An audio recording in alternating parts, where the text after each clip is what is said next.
دفعہ تو میں نے جذبات میں آ کے بڑی سخت بات ان کے لیے کر دی تھی جو اپنے کانٹیکسٹ میں بالکل درست تھی.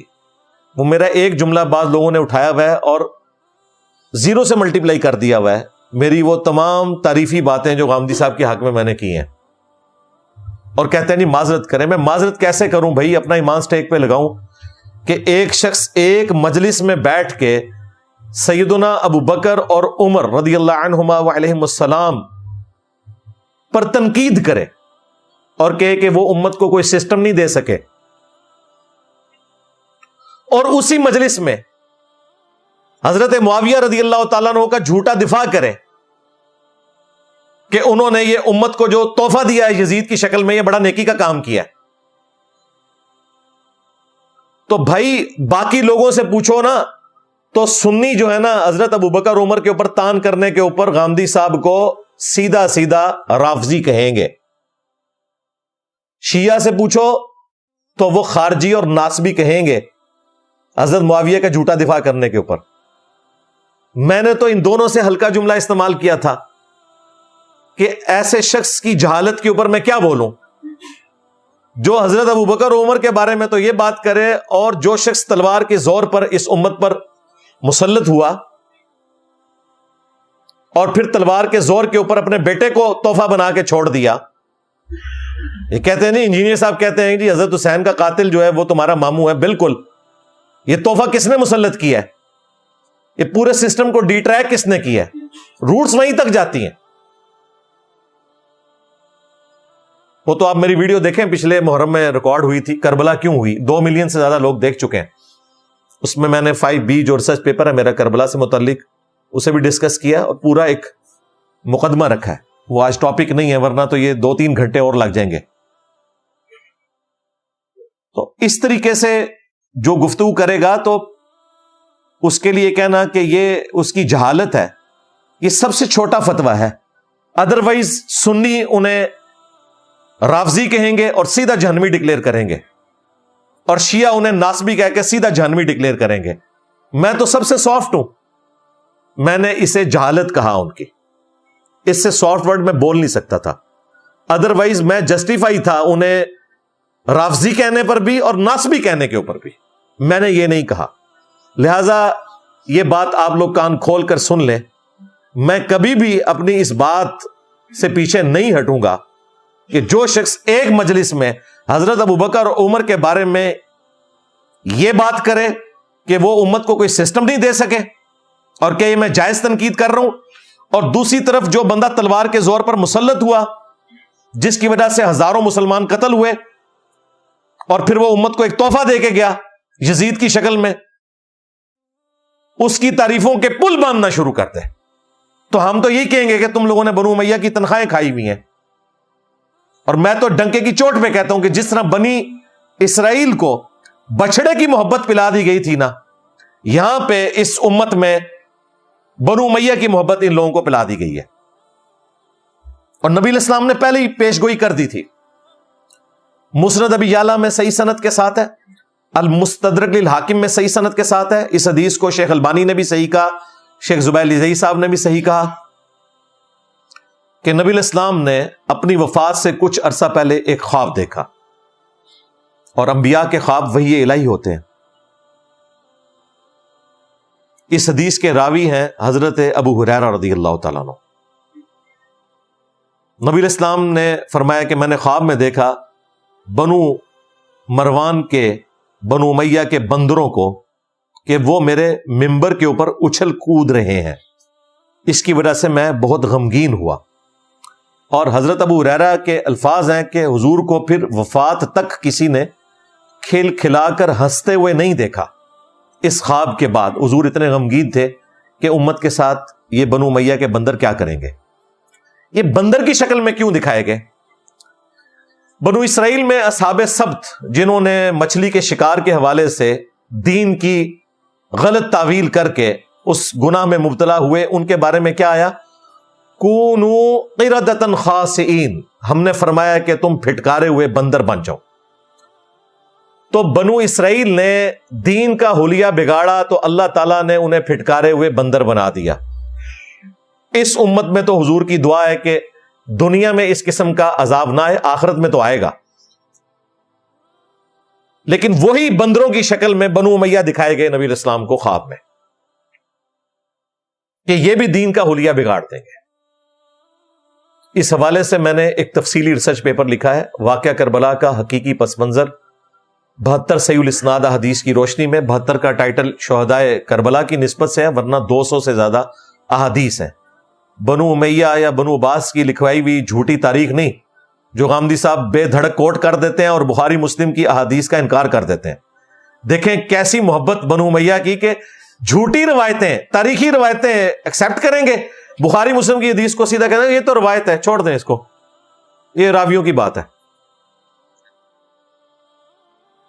یہاں پہ بھی غدیر خم کی حدیث کا وہ انکار کر دیتے ہیں نا، یقین مانے مجھے کوئی غم نہ ہوتا، میں کہتا ٹھیک ہے وہ بندہ اپنے اصول کے اوپر قائم ہے، وہ روایت کو صحیح مان رہا ہے اور اس کے اندر تحریف کر رہا ہے۔ اب یہ غلطی غامدی صاحب کر چکے ہیں، اس تکلیف سے چھٹکارا صرف اسی صورت میں ممکن ہے کہ وہ اس حدیث کو جعلی کہیں غدیر خم کی، پھر وہ بچ سکتے ہیں۔ حدیث کو مانیں گے تو پھر حدیث میں جو لکھا ہے اس کو ویسے ہی ماننا ہے، جان بوجھ کے کسی اور کے کھاتے میں اسے ڈالنے کی کوشش نہیں کرنی، اپنا فہم داخل نہیں کرنا اور اس کی تعریف بھی نہیں کرنی، اور آدھی حدیث بھی غدیر خم کی بیان نہیں کرنی۔ یہ آدھی حدیث بیان کر رہے ہیں، وہ انشاءاللہ میں 5 علمی پوائنٹس کی شکل میں ان کا جو دجل ہے، یہ وہ دجل سے مراد جو دھوکہ دیا ہے، یہ اس کو دجال نہ بنا دیجیے گا کہیں تو وہ کہیں گے جی صاحب نے دجال کہہ دیا ہے۔ یہ جو انہوں نے تحریف کی حدیث کی، آؤٹ آف کانٹیکسٹ اسے کوٹ کیا، آدھی حدیث کوٹ کی، اسے انشاءاللہ تعالی میں آج 5 علمی پوائنٹس کی شکل میں بیان کروں گا۔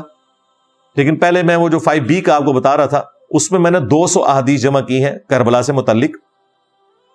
اکثر احادیث بخاری اور مسلم سے ہیں، اور بخاری مسلم کے علاوہ جو احادیث ہیں ترمذی سے، ابو داؤد سے، نسائی، ابن ماجہ، مسند احمد، المستدرک للحاکم، المصنف ابن ابی شیبہ، تمام احادیث کے اوپر دور حاضر کے اور قدیم محدثین کی تحکیم لگی ہوئی ہے۔ کوئی ایک روایت بھی ایسی نہیں ہے جس کے اوپر صحت کا حکم نہ ہو کسی نہ کسی محدث کا۔ یہ ہو سکتا ہے کہ کسی ایک روایت کو چند محدثین صحیح سمجھتے ہوں اور چند ضعیف، تو ٹھیک ہے، جو ان کی تحقیق کے ساتھ ایگری کرتا ہے وہ اسے لے لے، جو نہیں کرتا وہ نہ لے۔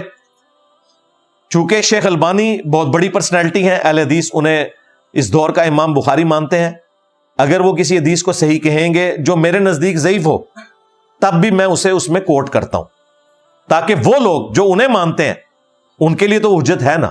ہمارا مقدمہ تو بخاری مسلم سے ہی ثابت ہو جاتا ہے، ہماری تو ایک حدیث جو بخاری مسلم کی ہے نا، 2812 صحیح بخاری کی، تقتلک فئۃ الباغیہ، افسوس ہے عمار تجھے باغی جماعت قتل کرے گی، تو انہیں اللہ اور جنت کی طرف بلائے گا، وہ جماعت جہنم کی طرف بلائے گی۔ یہ ایک حدیث ہی کافی ہے بخاری مسلم کی۔ اس میں بعض لوگوں نے کہا جی وہ حاکم کے اندر جو روایت ہے وہ اس میں خارجیوں کا ذکر ہے۔ اللہ کے بندو وہ چیپٹر پڑھو قتل عمار والا، اس چیپٹر میں آپ کو پتا چل جائے گا کہ خارجی کسے کہا ہوا ہے انہوں نے۔ جو جنگ صفین میں لڑنے کے لیے آئے تھے نا، تو لغت میں وہ بھی خارجی ہیں، کیونکہ امام وقت کی بیعت کا انکار تو انہوں نے کیا ہے۔ تو خارجی اس اعتبار سے، ویسے تو اصحاب ہیں وہ اپنی جگہ، لیکن چونکہ خلیفہ وقت کی بیعت سے وہ نکل گئے ہیں، تو وہ بخاری مسلم میں حدیث ہیں جو خلیفہ کی بیعت سے نکل جائے، وہ ایک الگ سے ٹاپک ہے۔ تو وہ قتل عمار والی حدیث میں باقاعدہ حضرت عمرو بن عاص، حضرت معاویہ رضی اللہ تعالیٰ عنہ کی ڈیبیٹ موجود ہے، وہ بھی اسی چیپٹر میں ہے۔ تو وہ حاکم والی اگر روایت ماننی ہے تو پھر تو فتویٰ اور آگے چلا جائے گا، ہاں پھر رضی اللہ عنہ سے بھی بات آگے نکل جائے گی۔ اس لیے بہتر ہے کہ بخاری مسلم تک رہیں، حاکم کی روایت لائیں گے تو پھر ہم خارجیت اور وبا کی سارے فتوے لگانا شروع کر دیں گے ایک ایک کر کے، اور وہ پورا چیپٹر کھول کے۔ میں نے ایک لائیو سیشن میں فی البدی بیان کیا تھا، وہ ہمارے ایک بھائی ہیں، وہ چینل چلا رہے ہیں، عمار بن یاسر کے نام سے ایک چینل ہے، اور ایک ٹرو امام کے نام سے ہمارے اسٹوڈنٹ، وہ اس طرح کے جو ناسبیوں کے جتنے مسئلے آتے ہیں یا رافضیوں کے، وہ ان کی اس فیلڈ میں آپ سمجھ لیں پی ایچ ڈی ہو چکی ہے اب۔ وہ دیوبندی سے ریورٹ ہوئے تھے، یاسر بھائی حافظہ اللہ تعالیٰ، انہوں نے ماشاء اللہ تعالیٰ جب کبھی کوئی فتنہ اٹھتا ہے میری پرانی ویڈیو سے وہ جوڑ کے نا فوراً جواب ریکارڈ کرواتے ہیں، انہیں پتہ ہے کہ استاد جی نے پہلے یہ چیزیں بیان کر دی ہوئی ہیں۔ آج بہرحال میں یہ مزید طبیعت صاف کر دوں گا انشاءاللہ تعالی، لیکن تفصیل میں جانے سے پہلے ایک دفعہ درود شریف پڑھ لیں۔ اللہم صلی علی محمد وعلی آل محمد واصحاب محمد وازواج محمد وامت محمد اجمعین الی یوم الدین۔ علمی پوائنٹ نمبر 1 وہ ہے میرے بھائیوں امہات المومنین، یعنی ہماری مائیں، ازواج رسول صلی اللہ علیہ وآلہ وسلم وعلیہم السلام اجمعین۔ قرآن کی روح سے سورۃ الاحزاب آیت نمبر 33، انما یرید اللہ لیذھب عنکم الرجس اہل البیت ویطہرکم تطہیرا، اس مبارک آیت کے تحت وہ حقیقی اہل بیت ہیں، اور اس سے بھی بڑھ کر سورۃ الاحزاب ہی میں اس واقعہ ایلا کا ذکر ہے جو بخاری مسلم میں تفصیل کے ساتھ آیا، کئی صفحوں پہ پھیلی ہوئی وہ حدیث ہے، جب نبی صلی اللہ علیہ وآلہ وسلم 1 مہینے کے لیے اپنی بیویوں سے ناراض ہو گئے تھے، ان کا سلوک نبی علیہ السلام کے ساتھ درست نہیں تھا، حتیٰ کہ اللہ تعالیٰ نے قرآن میں آیات نازل فرمائی سورۃ الاحزاب کی کہ اپنی بیویوں سے فرما دو کہ اگر تم دنیا کا مال چاہتی ہو تو میں تمہیں مال دے کر رخصت کر دیتا ہوں، اور اگر تم اللہ، اس کا رسول اور آخرت کا گھر چاہتی ہو پھر میرے نبی کے ساتھ اسی طریقے سے اسی فقر میں گزارا کرنا ہے۔ 1 مہینے تک نبی علیہ السلام ناراض رہے، اوپر والے پورشن میں اپنے گھر کے، جس کا نقشہ سیدنا عمر نے کھینچا ہے کہ ایک طرف ایک مشکیزہ لٹک رہا تھا، یہ ٹوٹل آپ کا سرمایہ تھا، اور چٹائی کے اوپر آپ لیٹے ہوئے تھے، اوپر قمیض بھی نہیں تھی، جب اٹھ کے بیٹھے تو چٹائی کے نشان بھی تھے، تو سیدنا عمر نے رونا شروع کر دیا، وہ لمبی حدیث۔ تو آپ نے فرمایا کہ عمر لگتا ہے کہ دنیا کی حقیقت ابھی بھی تجھ پہ نہیں کھلی، کیا تو اس بات پہ راضی نہیں کہ کیسر و کسرا یعنی رومنز اور پرشینز کے بادشاہ دنیا کے مزے لوٹیں اور ہم آخرت کی سعادت لوٹیں؟ کیونکہ حضرت عمر نے کہا یا رسول اللہ آپ اللہ کے نبی ہیں اور آپ کی یہ حالت ہے، اور پھر سیدنا عمر نے یہ ایسی نصیحت اپنے پلے باندھی کہ نہ حرام کھایا نہ کسی کو کھانے دیا۔ یہ وہ مینجمنٹ تھی جو پھر بعد میں اس طریقے سے نہیں چل سکی اور الٹیمیٹلی خلافت ملوکیت میں بدل گئی۔ اس کے لیے آپ میری ویڈیو دیکھیں سیدنا عثمان کیوں شہید ہوئے۔ پچھلے دنوں جب ایک رافضی نما بریلوی نے سیدنا عثمان کی توہین کی تو میں نے اس کے اوپر ویڈیو ریکارڈ کروائی تھی اور حق بات بتائی تھی۔ تو یہ واقعہ ایلا کہلاتا ہے۔ جب یہ آیات نازل ہوئی تو نبی علیہ السلام سیدہ عائشہ سلام اللہ علیہا کے پاس آئے کہ اللہ نے اختیار دیا ہے، میں تمہیں چھوڑ دیتا ہوں، طلاق دے دیتا ہوں، لیکن تم اگر اللہ، اس کا رسول اور آخرت کا گھر چاہتی ہو تو پھر اسی طریقے سے گزارا کرنا ہوگا، اپنے گھر والوں سے مشورہ کر لو۔ وہ تو کامل الایمان مؤمنہ تھی، انہوں نے کہا یا رسول اللہ میں سوچ بھی سکتی ہوں کہ میں اس بات کا مشورہ بھی کروں اپنے گھر والوں کے ساتھ، میں اللہ اور اس کا رسول اور آخرت کو اڈاپٹ کرتی ہوں۔ الحمدللہ، اور یہی جواب تمام بیویوں نے دیا۔ اللہ تعالیٰ کو یہ جواب اتنا پسند آیا کہ اللہ تعالیٰ نے قرآن میں پروٹوکول کے طور پر پھر پوری امت کے لیے نازل فرما دیا، النبی اولا بالمؤمنین من انفسہم وازواجہ امہاتہم۔ نبی صلی اللہ علیہ وآلہ وسلم مؤمنین کے اوپر ان کی جانوں سے بڑھ کر حق رکھتے ہیں، اور نبی کی بیویاں امت کی مائیں ہیں، یعنی نبی امت کے روحانی باپ۔ علمی پوائنٹ نمبر 2، اور وہ ہے اولاد سے متعلق۔ نبی الاسلام کی اولاد، آپ کی 4 بیٹیاں، اور ان میں بھی ڈومیننٹ سیدہ فاطمہ، اور پھر ان کی آگے سے اولاد سیدنا حسن و حسین علیہم السلام اجمعین۔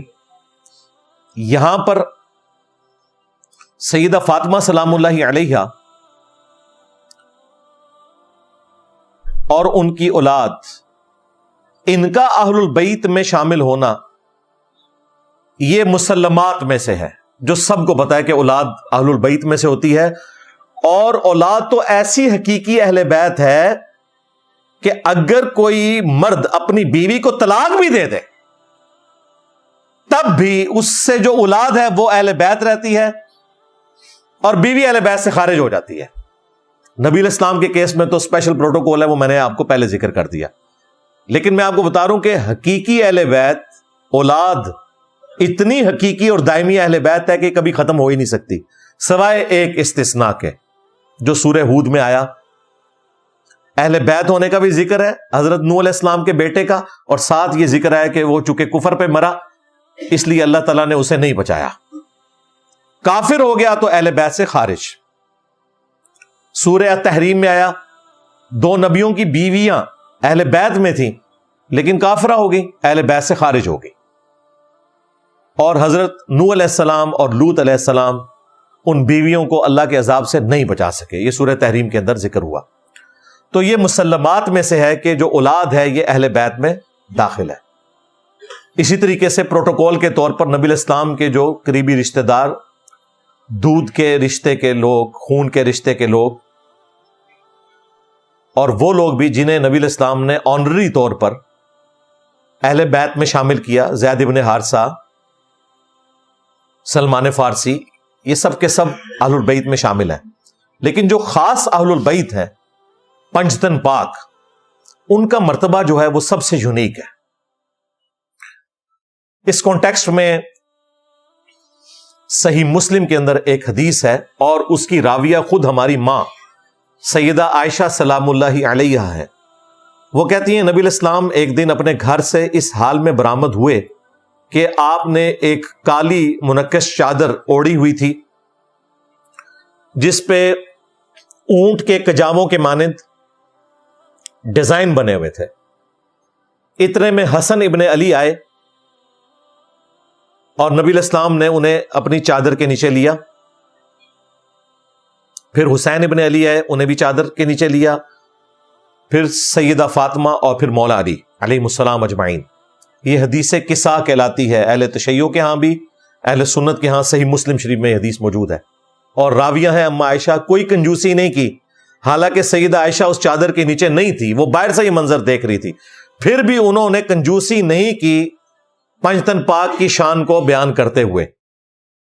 اما عائشہ کہتی ہیں نبی علیہ السلام نے یہ غیر معمولی جو کام کیا کہ ایک چادر کے نیچے ان چاروں کو اپنے ساتھ لیا.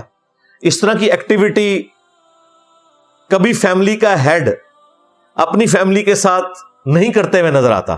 یہ نبی علیہ السلام کی ایک سمجھ لیں اتنے بڑے لیول کی محبت تھی اپنے اہل البیت کے ساتھ.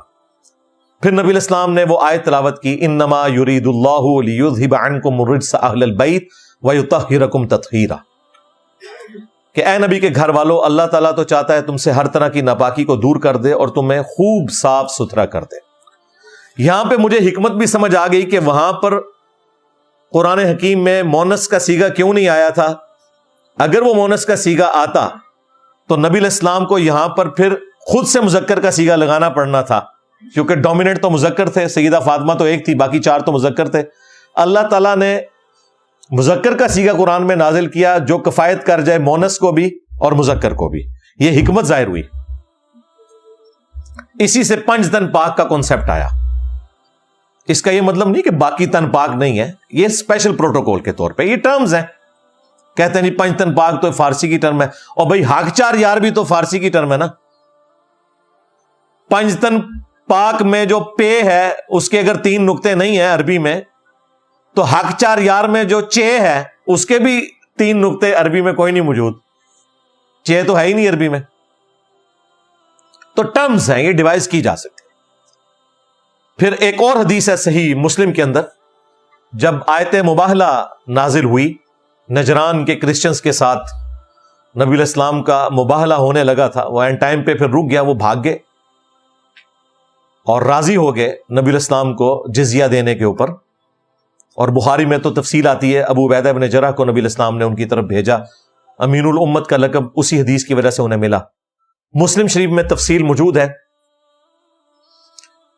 کہ جب آیت مباہلہ نازل ہوئی، کرسچنز کے سامنے نبی علیہ السلام نے سارے دلائل بیان کر دیے، اس کے باوجود وہ حق قبول نہیں کر رہے تھے، تو ایز اے لاسٹ ریزارٹ پیغمبر چونکہ حق واضح کر دیتا ہے تو پیغمبر کے ذریعے اناؤنسمنٹ کروائی گئی کہ اب آپ انہیں اناؤنسمنٹ کریں. قل تعالوا ندعو ابناءنا وابناءکم ونساءنا ونساءکم وانفسنا وانفسکم ثم نبتہل فنجعل لعنت اللہ علی الکاذبین. اے نبی ان سے فرماؤ آ جاؤ، تم بھی اپنے بیٹوں کو لے آؤ، ہم بھی اپنے بیٹوں کو لے آتے ہیں، تم بھی اپنی عورتوں کو لے آؤ، ہم بھی اپنی عورتوں کو لے آتے ہیں، تم خود آ جاؤ، ہم بھی خود آ جاتے ہیں، اور پھر اوپن میدان میں اللہ کے حضور دعا کرتے ہیں کہ جو بھی جھوٹا ہے اس پہ اللہ کی لعنت ہو. بس اس سے وہ پیچھے ہٹ گئے، ڈر گئے. اور دوسری طرف نبی الاسلام سیدہ فاطمہ، سیدنا علی، حسن، حسین ان کو لے کر آئے. صحیح مسلم کے الفاظ ہیں، اللہ کے حضور دعا کی، اللہم ہؤلاء اہل بیتی، اے اللہ یہ میرے اہل بیت ہے. حالانکہ نبی الاسلام کی کم از کم 9 بیویاں تو اس وقت موجود تھیں، انہیں بھی لا سکتے تھے، وہ بھی اہل البیت تھی، لیکن نبی الاسلام نے امت کو بتا دیا کہ یہ اسپیشل اہل البیت ہے، ان کا اسپیشل پروٹوکول ہے جن میں اپنے ساتھ لے کے آیا ہوں. آیت مباہلہ کے کانٹیکسٹ میں یہ حدیث اہل سنت ہمیشہ سے تفسیر میں بیان کرتے آئے ہیں، لیکن پوری حدیث جو ہے وہ یہ بیان ہی نہیں کر سکتے. وہ گلے پھاڑنے والے مولویوں نے مجھے چیلنج دیا تھا نا کہ مباہلہ کر لے انجینئر ہمارے ساتھ، تو میں نے انہیں کہا تھا کہ تم مباہلے والی حدیث جو ہے نا مسلم شریف سے اپنے ممبر سے بیان ہی نہیں کر سکتے، تو مباہلہ کیا کرو گے؟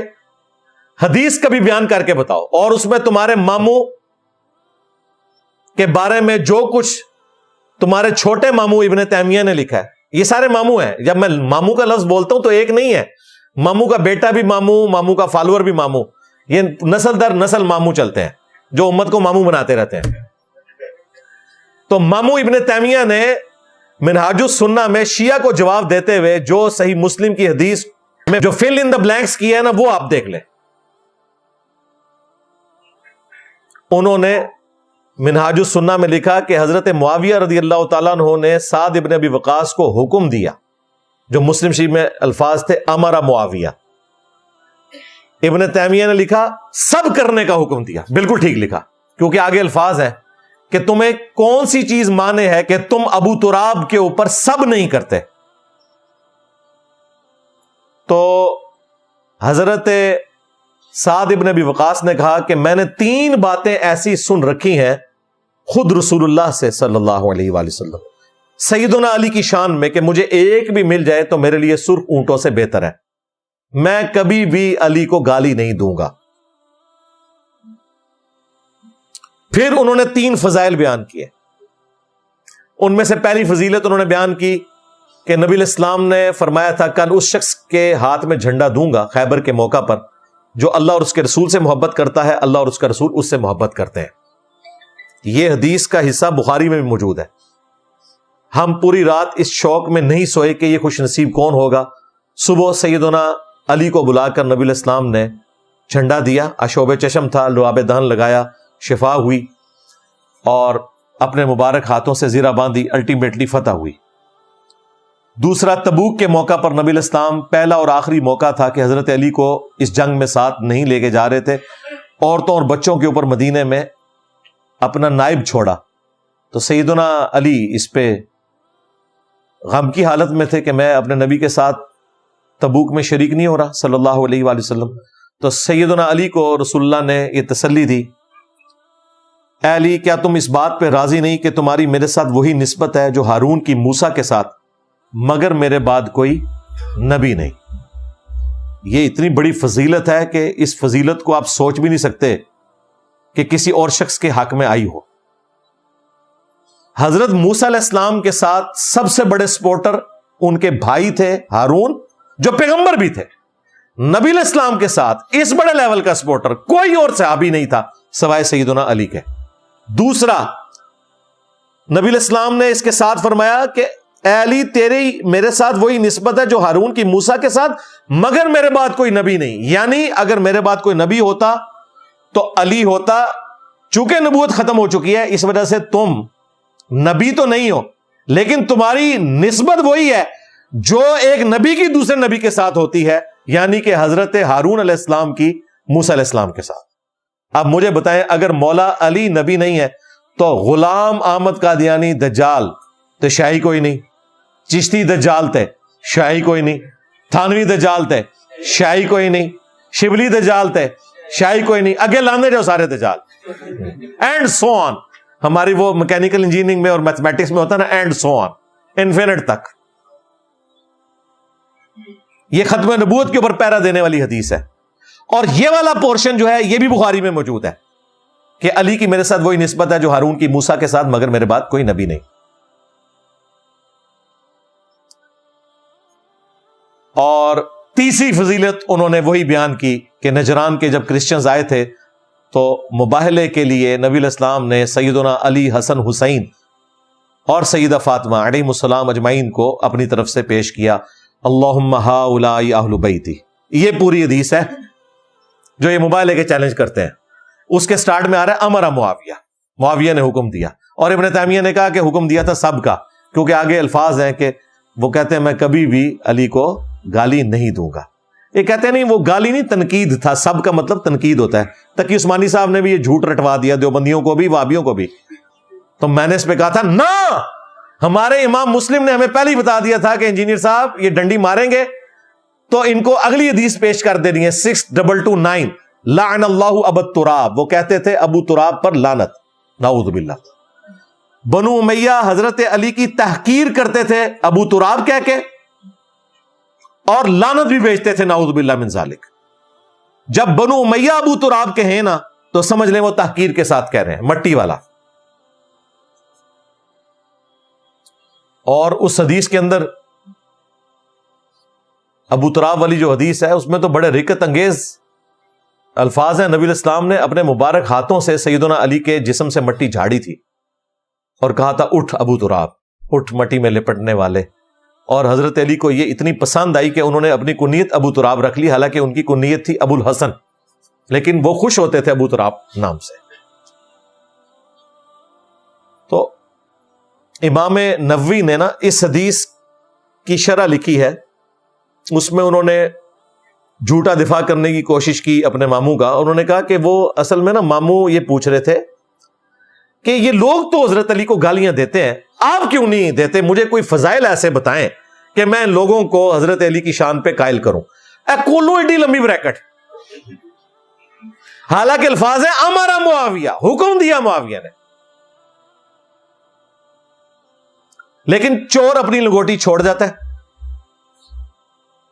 یہاں پر یہ پکڑے گئے یہ بات کر کے. اسی حدیث کا ایک طریق سنن نسائی الکبریٰ میں جو چیپٹر ہے خصائص علی، اس میں بھی موجود ہے 100% مسلم شریف کی سند کے ساتھ. اس کے اینڈ پہ الفاظ ہیں کہ پھر جتنے دن حضرت معاویہ مدینہ شریف رہے، حضرت علی کی تنقیص کا ایک جملہ اپنی زبان سے نہیں نکالا، کیونکہ میرے باپ نے انہیں جس طریقے سے ڈانٹا تھا. حضرت سعد کا بیٹا کہتا ہے. المستدرک للحاکم میں بھی حدیث آگے چلتی ہے، اس میں بھی آگے یہی الفاظ موجود ہے. تو پتہ چل گیا کہ بیسیکلی وہ تنقیص ہی کر رہے تھے. اور سنن ابن ماجہ میں ایک طریق ہے جسے شیخ البانی تو صحیح سمجھتے ہیں، انہوں نے وہ طریق نقل کیا. اس میں ایک چوتھی فضیلت بھی ہے، من کنت مولاہ فعلی مولاہ، جس کا مولا میں اس کا مولا علی. اور اس میں الفاظ ہے کہ سعد ابن ابی وقاص غصے میں آ گئے اور کہا تو اس شخص کے بارے میں یہ بات کر رہے جس کے بارے میں یہ فضیلت ہے، یہ فضیلت ہے، یہ فضیلت ہے. تو غصے کے الفاظ بتا رہے ہیں کہ وہ کوئی فضائل نہیں سن رہے تھے، وہ وہی کر رہے تھے جو بعد کے لوگوں نے کیا. کہتے ہیں جی صلح حسن ہو گئی تھی. سرکار صلح حسن کے بعد لعن اللہ ابو تراب والی حدیث ہے. یہ حضرت معاویہ کے دور کی کم از کم بات ہے یا ان کے بعد کی ہے؟ کیونکہ اس میں ہے آل مروان میں سے ایک شخص گورنر بنا. تو یزید کا دور بھی ہو سکتا ہے، مروان بن حکم کا بھی دور ہو سکتا ہے. حضرت علی یا حسن ابن علی کے دور میں مدینے کا گورنر آل مروان میں سے نہیں تھا. کہتے ہیں جی صلح حسن نے ہر چیز کو ختم کر دیا. صلح حسن کے بعد ہی تو کام ڈال رہے ہیں یہ لوگ. آج کی ڈیٹ میں صلح حسن ختم ہو چکی ہے، جس طرح صلح حدیبیہ ختم ہو گئی تھی. اور کربلا نے تو قیامت تک کے لیے مہر لگا دی کہ صلح حسن ختم ہو چکی، کیونکہ صلح کی شرائط کو انہوں نے وائلیٹ کر دیا. کہتے ہیں شرائط کہاں لکھی ہوئی ہے؟ شرائط کا انکار کس نے کیا ہے؟ اہل سنت کے ائمہ شروع سے لکھتے آئے ہیں. اور صلح ہوتی ہی شرائط کے اوپر ہے، بغیر شرائط کے صلح نہیں ہوتی ہے. کیونکہ پوسٹ حضرت حسن نے چھوڑی تھی، حضرت معاویہ نے نہیں چھوڑی تھی، وہ تو گورنر تھے. اور وہ بخاری میں ایک تفصیل سے ایک الگ سے ٹاپک ہے، وہ آج ٹاپک نہیں، میں نے ضمناً چونکہ ساتھ بات جڑی ہوتی ہے، جس طرح قرآن حکیم میں بھی قصہ آدم اور ابلیس 7 دفعہ آیا نا، تو وہ ہر صورت میں جہاں تھوڑا بہت حصہ آتا ہے وہ ضرور آ جاتا ہے. تو یہاں پہ بھی لیکچر میں جتنا حصہ ضروری ہوتا ہے میں ضرور بیان کر دیتا ہوں. باقی کربلا والا ریسرچ پیپر آپ جتنے لوگ ہیں اینڈ پہ آپ کو مل بھی جائے گا انشاءاللہ تعالیٰ، اور PDF ڈاؤن لوڈ کر لیں ہماری ویب سائٹ ahlsunnatpak.com سے انشاءاللہ تعالیٰ. تو یہاں سے یہ پتہ چل گیا کہ اہل بیت نبی الاسلام کے وہ خصوصی اہل بیت جو پنج تن پاک، نبی الاسلام کے ساتھ وہ 4 ہستیاں ٹوٹل پنج تن پاک، وہ کنسپٹ اہل سنت کے ہاں حدیث کی کتابوں میں موجود ہے. علمی پوائنٹ نمبر 3 وہ ہے میرے بھائیوں محدثین رحمہم اللہ اجمعین، وہ حدیث کی کتابوں میں امہات المومنین ازواج رسول کا چیپٹر الگ بناتے ہیں، اہل بیت کا چیپٹر الگ بناتے ہیں. اب ان سے کوئی پوچھے کہ نبی الاسلام کی بیویاں بھی اہل بیت ہیں، آپ چیپٹر الگ کیوں بناتے ہیں؟ انہیں پتا تھا کہ خصوصی اہل بیت وہ پنج تن پاک ہیں، اس وجہ سے وہ چیپٹر الگ بناتے ہیں. اور مزے کی بات، وہ الگ سے جو چیپٹر ہوتے ہیں نا اہل بیت کے، ان میں حضرت علی کے فضائل بھی ہوتے ہیں، اور حضرت علی کے فضائل پہ الگ سے چیپٹر بھی موجود ہوتا ہے. حضرت علی کے کیس میں مشکات کی آپ ذرا 3 جلد کھولیں، حضرت ابو بکر کا چیپٹر ہے، حضرت عمر کا، پھر ابو بکر و عمر کا، پھر حضرت عثمان کا، پھر حضرت ابو بکر عمر عثمان کا، پھر حضرت علی کا چیپٹر، اس کے بعد عشرہ مبشرہ کا چیپٹر، پھر باقی اصحاب کا چیپٹر، کرتے کرتے امہات المومنین کا چیپٹر، پھر اہل بیت رسول کا جب چیپٹر آتا ہے وہاں پہ حضرت علی کے فضائل پھر دوبارہ سے آ جاتے ہیں. لیکن اس چیپٹر میں آپ کو امہات المومنین کا ذکر نہیں ملے گا، آپ کو ذکر ملے گا حضرت علی کا، حضرت حسین کا، حضرت حسن کا، سیدہ فاطمہ کا، اسامہ بن زید کا ذکر ملے گا، حضرت عبداللہ ابن عباس کا ملے گا، جو وہ سارے کے سارے وہ آپ کو اہل بیت والے چیپٹر میں ملیں گے. امام بخاری نے صحیح بخاری میں حضرت ابو بکر کا قول نقل کیا ہے، محمد کے قرب کو اہل بیت محمد کے قرب میں تلاش کرو صلی اللہ علیہ وسلم. اور یہ جو قول ہے وہ امہات المومنین کے چیپٹر میں نہیں لے کے آئے امام بخاری، حسن و حسین کے چیپٹر میں لے کے آیا. تو حضرت ابو بکر اہل بیت، خاص اہل بیت امام حسن حسین مولا علی اور سیدہ فاطمہ کو مانتے تھے، اور امام بخاری نے مہر لگا دی، انہوں نے وہ قول اس چیپٹر میں ڈالا تاکہ کل کو کوئی ناسبی یہ نہ کہہ سکے یہ تو صرف بیویوں کے بارے میں. اور یہ حضرت ابوبکر کی کوئی اپنی ذاتی بات نہیں تھی. جامعہ ترمذی میں حدیث ہے، اللہ سے محبت کرو کہ اللہ تعالیٰ نے تمہیں نعمتوں سے نوازا ہے، مجھ سے محبت کرو کہ میں اللہ کا رسول ہوں، اور میرے اہل بیت سے محبت کرو کہ ان کی نسبت میرے ساتھ ہے. المستدرک للحاکم میں حدیث موجود ہے، اگر کوئی شخص پوری زندگی حجر اسود اور مقام ابراہیم کے درمیان نمازیں پڑھتا رہے اور نفلی روزے بھی رکھتا رہے، لیکن قیامت کے دن اس حال میں اللہ کے حضور پیش ہوا کہ ہم اہل البیت کا بغض اس کے دل میں ہوا، تو ایسا شخص ضرور جہنم کی آگ میں داخل کیا جائے گا. اللہم اجرنا من النار. تو یہ ساری احادیث الحمدللہ محدثین کا فہم بتا رہا ہے کہ جو خصوصی اہل بیت ہیں ان کا کیا مقام ہے الحمدللہ. علمی پوائنٹ نمبر 4. اب میں چونکہ اسی ٹاپک کو کنکلوڈ کرنے کی طرف جا رہا ہوں تو میں نے ایک ترتیب کے ساتھ یہ علمی پوائنٹس لکھے تھے تاکہ آپ کو آخر میں وہ بات سمجھ آ جائے جو غدیر خم کی حدیث میں غامدی صاحب نے تحریف کی. علمی پوائنٹ نمبر 4 کے اندر میں آپ کے سامنے ایک ایگزامپل رکھنا چاہتا ہوں جس سے آپ کو اگلے علمی پوائنٹ کی بات سمجھ آ جائے گی. بعض اوقات ایک ہی حدیث مختلف مواقع کے اوپر رپورٹ ہوتی ہے. مثال کے طور پر یہ جو حدیث ہے سیدنا علی کے لیے لقب ابو تراب. یہ حدیث بخاری میں بھی ہے اور مسلم کے اندر بھی ہے. مسلم کے اندر تو تفصیل کے ساتھ ہے کہ آل مروان نے سال ابن سعد الساعدی کو بلایا کہ تم ممبر پر آ کر کہو لعن اللہ ابو تراب، نعوذ باللہ، ابو تراب پر لعنت. جو تقی عثمانی صاحب کہتے ہیں یہ سب تنقید ہوتا ہے، بھئی سب کا ترجمہ امام مسلم بتا کے گئے ہوئے ہیں. گالی کا بھی آخری درجے کا جو ورژن ہے اس میں الفاظ ہیں کہ سال ابن سعد الساعدی مسکرا پڑے. انہوں نے کہا تم ابو تراب کہہ رہے ہو، اور حضرت علی سب سے زیادہ اس نام سے خوش ہوتے تھے. تو انہوں نے کہا یہ نام کیسے پڑا؟ یہ ان کی حالت تھی کہ اس زمانے میں انہیں نہیں پتا تھا کہ حضرت علی کا نام ابو تراب کیسے پڑا. ہمارے بچوں کو آج بھی پتا ہے. ہوں دسو تسی کہندے ہو کہ جناب اہل بیت کے ساتھ بغض نہیں تھا. اس زمانے کے لوگوں کو جو حاکم وقت ہے اسے نہیں پتا کہ حضرت علی کا نام ابو تراب کیوں تھا، کیونکہ انہوں نے تو بچپن سے لعنتیں ہی سنی ہوئی تھی. تو پھر سال ابن سعد الساعدی نے کہا کہ ایک دفعہ حضرت علی اپنی بیوی سے سیدہ فاطمہ سے ناراض ہو کر گھر سے نکل گئے اور مسجد میں جا کے لیٹ کے نبی الاسلام آئے. پوچھا کہاں ہے علی؟ تو کہا کہ یا رسول اللہ وہ ناراض ہو کے نکل گئے ہیں. اور یہی ایک شریف مرد کا کام ہے کہ بیوی کو نہ نکالے، خود نکل جائے. نبی الاسلام نے ایک صحابی کو پیچھے روانہ کیا. انہوں نے دیکھا مسجد میں سو رہے ہیں. نبی الاسلام خود بھی بلا سکتے تھے لیکن آپ نے محبت فرمائی، شفقت فرمائی، خود تشریف لے گئے اور جا کے ان کی داڑھی اور سر کے بالوں سے، جسم سے مٹی اپنے مبارک ہاتھوں سے جھاڑی. ایک نبی نے اپنی امتی کی، اس امتی کے لیے اس سے بڑی کوئی سعادت ہو سکتی ہے؟ سیدنا علی اتنے خوش ہوئے نبی الاسلام نے جب انہیں کہا اٹھ ابو تراب، اے مٹی میں لپٹنے والے اٹھ، کہ انہوں نے اپنی کنیت ابو تراب رکھ لی، ورنہ ان کی کنیت تھی ابو الحسن. تو یہ نام ابو تراب پڑا. یہ حدیث بخاری مسلم دونوں میں ہے. لیکن یہی حدیث ایک اور موقع پہ بھی رپورٹ ہوئی ہے. سنن نسائی الکبریٰ جو امام نسائی کی کتاب ہے اس کا چیپٹر خصائص علی، اس میں بھی آئی ہے.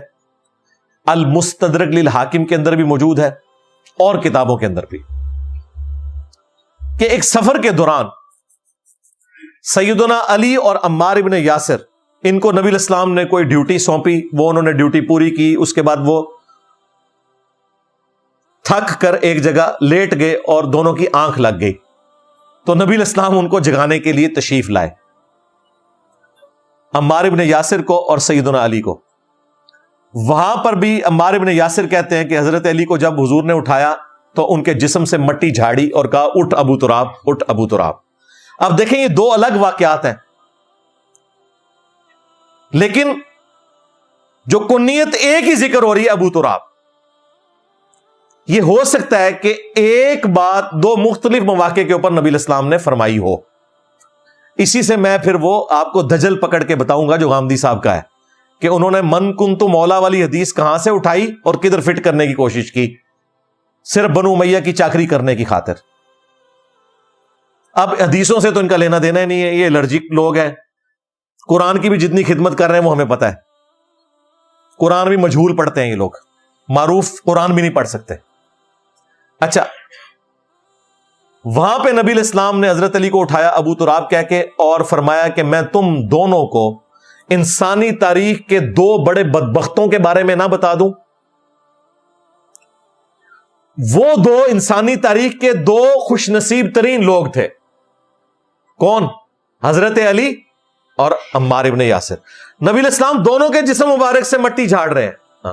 وہ جو قتل عمار والی حدیث ہے بخاری میں، اس میں نبی الاسلام نے حضرت عمار ابن یاسر کے داڑھی اور سر کے بالوں سے بھی مٹی صاف کی تھی. دیکھیں یہ دونوں خوش نصیب ہیں.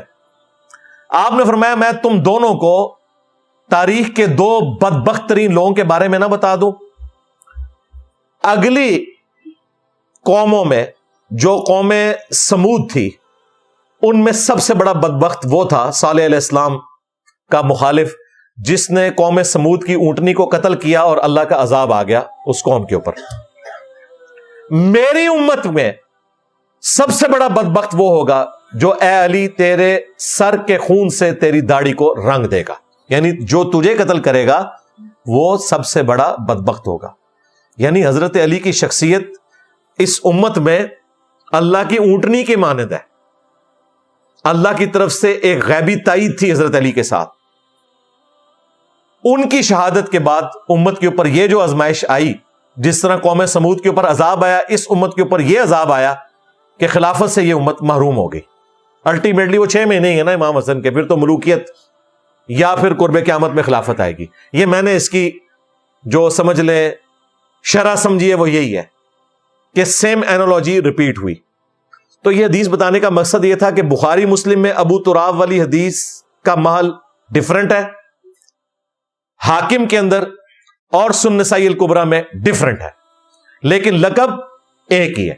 اب اس بات کو آپ نے یاد رکھنا ہے، اور اس کی روشنی میں آخری علمی پوائنٹ نمبر 5 ڈسکس کروں گا، لیکن اس کی تفصیل میں جانے سے پہلے ایک دفعہ دروشی پڑھ لیں۔ اللہم صلی علی محمد وعلی آل محمد واصحاب محمد وازواج محمد وامت محمد اجمعین الی یوم الدین۔ علمی پوائنٹ نمبر 5 وہ ہے غدیر خم کی حدیث سے متعلق، جو میں نے سٹارٹ میں عرض کیا کہ غامدی صاحب اگر اس حدیث کا انکار کر دیتے نا تو ہمیں اتنا غم نہ ہوتا، لیکن انہوں نے حدیث کو صحیح مانتے ہوئے جو اس حدیث کے ساتھ دجل کیا، اس میں تحریف کرنے کی کوشش کی، وہ ایک تکلیف دہ چیز ہے ہمارے لیے۔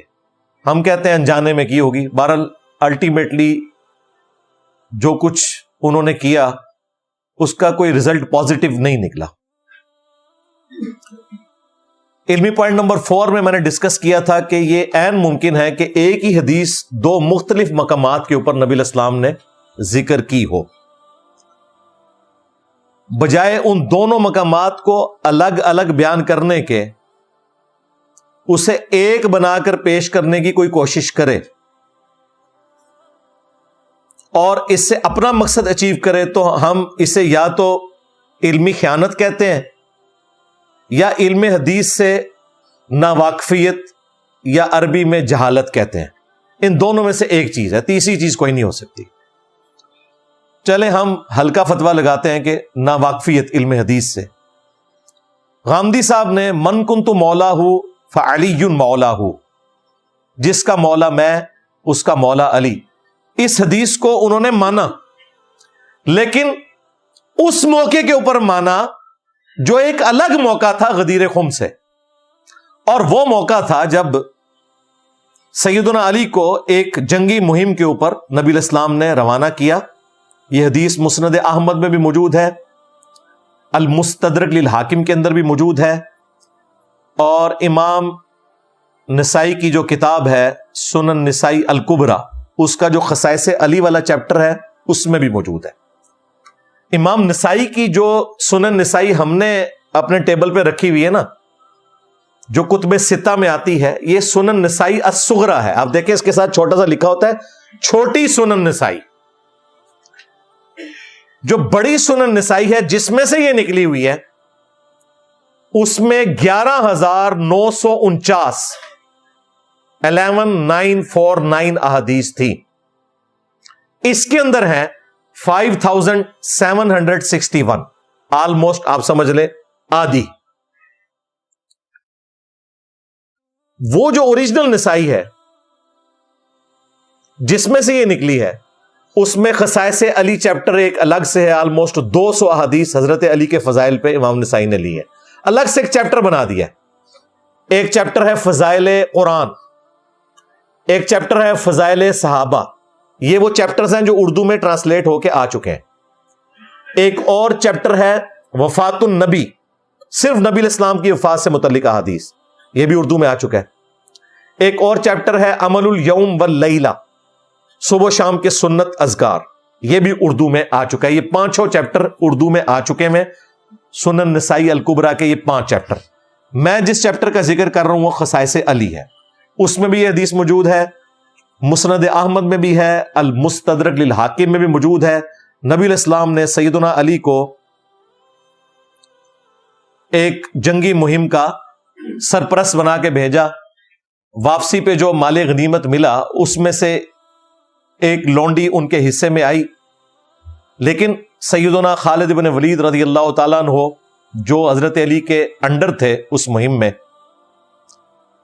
ان کے دل میں حضرت علی کے بارے میں ایک بدگمانی آئی اور انہوں نے اس کا ذکر کیا حضرت بریدہ سے رضی اللہ تعالیٰ عنہ، اور ان کے ذریعے نبی علیہ السلام کو شکایت لگائی کہ حضرت علی نے یہ کیا، تو نبی علیہ السلام کا چہرہ اقدس متغیر ہو گیا.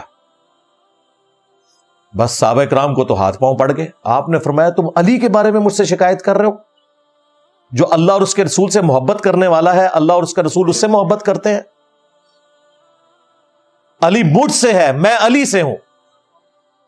اس موقع پہ فرمایا، پھر فرمایا من کنت مولا ہوں فہذا علی مولا ہوں، جس کا مولا میں ہوں اس کا مولا علی ہے. اور پھر فرمایا علی میرے بعد بھی تم سب کے مولا ہیں، یعنی آقا ہیں. ہاں، یہاں مولا صرف دلی محبوب کے معنوں میں نہیں ہے، آقا کے معنوں میں بھی ہے. اچھا، یہاں چونکہ نبی علیہ السلام نے کافی سارے جملے بولے، اس میں من کنت مولا بولا. غامدی صاحب نے کہا ہاں یہ تو ایک لونڈی والا واقعہ تھا، کیونکہ غدیر خم کے ساتھ اگر اسے مانتے ہیں تو ان کی پوری ڈاکٹرن تو مر گیا. ہاں، میں پنجابی والا لفظ نہیں بولتا، غامدی صاحب کا ڈاکٹرن تو مر گیا. انہوں نے اب دجلی اس کو کہہ سکتے ہیں، چلیں ہلکا ورڈ استعمال کرتے ہیں، ناواقفیت کا ثبوت دیتے ہوئے علم حدیث سے کہا کہ یہ اس حدیث کو ہم مانتے ہیں، یہ اس موقع پہ یہ والا ایک واقعہ تھا. وَأَنْتُمْ تَعْلَمُونَ، غامدی صاحب آپ کو پتا ہے یہ غدیر خم پہ نبی علیہ السلام نے فرمایا تھا. جو حدیث انہوں نے کھینچ تان کے صرف نبی علیہ السلام کی بیویوں تک مخصوص کر دی، حضرت علی کو بیچ میں سے نکال ہی دیا. زید ابن ارقم والی حدیث، بھائی زید ابن ارقم والی حدیث شروع سے اہل سنت نقل کرتے آئے ہیں. 1 درجن سے زیادہ صحابہ اکرام نے اس حدیث کو روایت کی ہے، ان میں زید ابن ارقم والی روایت زیادہ مشہور ہوئی ہے، اور یہ اہل سنت کی درجنوں کتابوں میں آئی ہے. صحیح مسلم میں یہ حدیث موجود ہے، جامعہ ترمذی میں حدیث موجود ہے، مسند احمد میں یہ حدیث موجود ہے، المستدرک للحاکم کے اندر یہ حدیث موجود ہے، سنن نسائی الکبریٰ کے چیپٹر خصائص علی کے اندر یہ حدیث موجود ہے، المعجم الکبیر طبرانی کے اندر یہ حدیث موجود ہے. اسی طریقے سے اور کئی اہل سنت کی حدیث کی کتابیں، مشکات جو کہ انسائکلوپیڈیا ہے جس میں پرائمری بک سے احادیث لی گئیں، اس میں بھی یہ حدیث موجود ہے، صحیح مسلم کے حوالے سے اور ترمذی کے حوالے سے. اور وہ پوری حدیث غامدی صاحب نے بیان نہیں کی، اس کا ایک پورشن جو مسلم شریف میں آیا تھا وہ بیان کیا، اور اس میں بھی پکڑے جاتے ہیں. مسلم شریف کی اس حدیث میں بھی موجود ہے کہ یہ حدیث کس کے بارے میں ہے، یہ حضرت علی سے متعلق تھی، کیونکہ مسلم شریف میں جو باب باندھا گیا ہے نا وہ ہے فضائل علی، جس کے اندر غدیر خم کی حدیث ہے. باب امام نووی نے باندھے ہیں، لیکن امام نووی کو پتا تھا کہ یہ حضرت علی کے فضائل والا حصہ ہے، کیونکہ اس سے پیچھے بھی حضرت علی کے فضائل چل رہے ہیں، اس کے بعد بھی حضرت علی کے فضائل چل رہے ہیں، تو چیپٹر وہی بنتا ہے. جس طرح یہ کہتے ہیں کہ جی آیت تطہیر سے پہلے بھی امہات المومنین کا ذکر ہے، بعد میں بھی ذکر ہے، تو وہ آیت امہات المومنین کے بارے میں بالکل آپ ٹھیک کہہ رہے ہیں، لیکن یہاں تو 2 نمبرینہ نہ کریں. مسلم شریف میں اس سے پہلے بھی حضرت علی کے فضائل چل رہے ہیں، اس کے بعد بھی، اسی لیے امام نووی نے اس پہ باب باندھا ہے فضائل علی. امام نووی کو پتا تھا